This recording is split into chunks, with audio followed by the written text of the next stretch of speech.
दोस्तों, एक बार की बात है, एक बार एक महान प्रतापी राजा होते हैं। अब राजा की शक्ति का डंका चारों दिशाओं में बज रहा होता है, लेकिन उन राजा को बहुत ज्यादा घमंड आ जाता है और ये सोचते हैं कि उनसे महान राजा इस दुनिया में कहीं नहीं है। एक बार उनकी पत्नी गर्भावस्था में होती है और उनको पता चलता है कि आज उनकी पत्नी बच्चे को जन्म देने वाली है।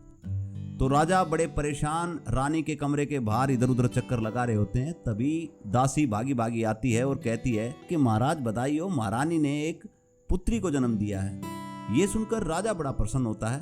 तभी राजा देखता है कि सामने से एक देवी के रूप में एक महिला आ रही होती है और वो राजा से बिना कुछ कहे रानी के कमरे में चली जाती है। राजा उसे देखता रहता है और कुछ समय के बाद ही वो महिला बाहर आ जाती है।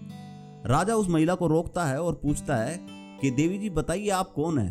तो वो देवी बताती हैं कि राजा जी, मैं भाग्य लिखने वाली देवी हूँ और मैं आपकी बेटी का भाग्य लिखने आई थी। तो उसको देखकर राजा उसे कहते हैं कि बताइए आपने मेरी बेटी के भाग्य में क्या लिखा है। तो वो भाग्य लिखने वाली देवी कहती है कि राजा जी आप ये ना पूछें तो ही ज़्यादा बेहतर है, क्योंकि भाग्य जानकर आज तक कोई भी सुखी नहीं हो पाया है। लेकिन फिर भी राजा उसे कहता है कि कृपया करके आप मुझे मेरी बेटी का भाग्य एक बार जरूर बताएं। तो वो भाग्य लिखने वाली देवी बताती है कि महाराज, मैं ज़्यादा तो आपको कुछ बता नहीं सकती, लेकिन मैं ये बताती हूँ कि आपकी बेटी की शादी एक मटके बनाने वाले के लड़के के साथ होगी। अब ये सुनकर राजा बड़ा ही परेशान और दुखी हो जाता है। वो सोचता है कि मेरे जैसे महान प्रतापी राजा की बेटी की शादी एक मटके बनाने वाले के लड़के के साथ कैसे हो सकती है। तो वो उस देवी से कहता है कि देवी आप ये बता देंगे कि वो लड़का इस समय है कहाँ पे। तो देवी बताती हैं कि वो लड़का आपके राज्य में ही है जिसके साथ आपकी बेटी की शादी होगी। राजा जी आज की रात पूरी रात सो नहीं पाते हैं, बड़े परेशान इधर उधर घूमते रहते हैं। सुबह वो अपने 2 सैनिकों को बुलाते हैं और कहते हैं कि तुम्हें एक काम करना है, इस फलाना फलाना घर में एक लड़के का जन्म हुआ है और तुम्हें उसे उठा के लाना है और उसे जंगल में जाके ख़त्म कर देना है। अब राजा की बात सुनकर सैनिक सुबह सुबह चले जाते हैं, उस लड़के को चुपके से उठा लाते हैं। जब वो उसे जंगल में लेकर जाते हैं तो उस बच्चे की मासूम सी शक्ल देखकर उनको उस पर दया आ जाती है। वो सोचते हैं कि इस बच्चे को मारना क्या जरूरी है, लेकिन फिर सोचते हैं अगर नहीं मारा तो राजा उन्हें मार देगा।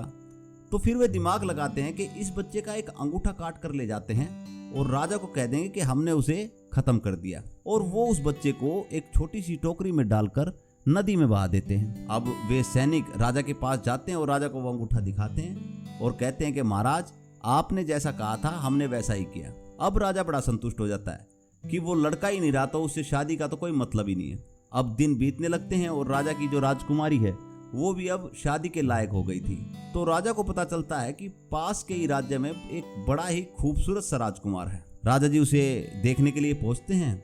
उसे देखते ही राजा जी को वो लड़का पसंद आ जाता है और राजा जी उसके साथ अपनी बेटी का विवाह पक्का कर देते हैं और जल्द ही उन दोनों की शादी भी हो जाती है।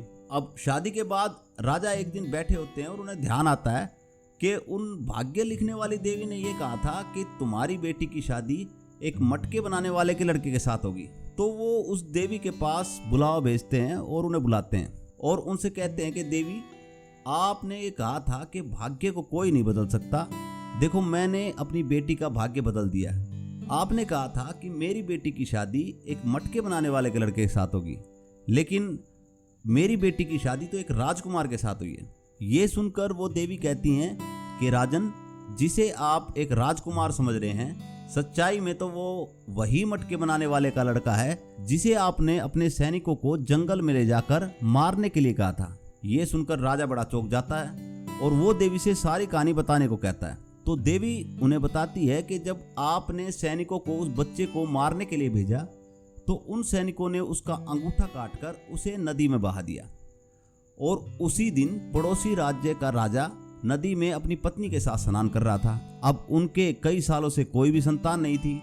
जब वो बच्चा उनके पास बहकर पहुंचा तो उसने सोचा कि भगवान ने उन्हें संतान रूपी आशीर्वाद दिया है और उन्होंने उस बच्चे को अपने बेटे की तरह पाला।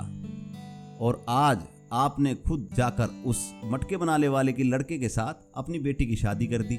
अब ये सुनकर राजा को भी इस बात पर यकीन हो जाता है कि हमारे भाग्य में जो लिखा है उसको बदला नहीं जा सकता। उसको इस बात का अफसोस भी होता है कि उसने कैसे एक छोटे से बच्चे की जान लेने के बारे में सोचा। तो दोस्तों, जिंदगी में जो भी हो जाए, जो आपके भाग्य में लिखा है उसको आपसे कोई नहीं छीन सकता, चाहे वो कितनी भी कोशिश कर ले।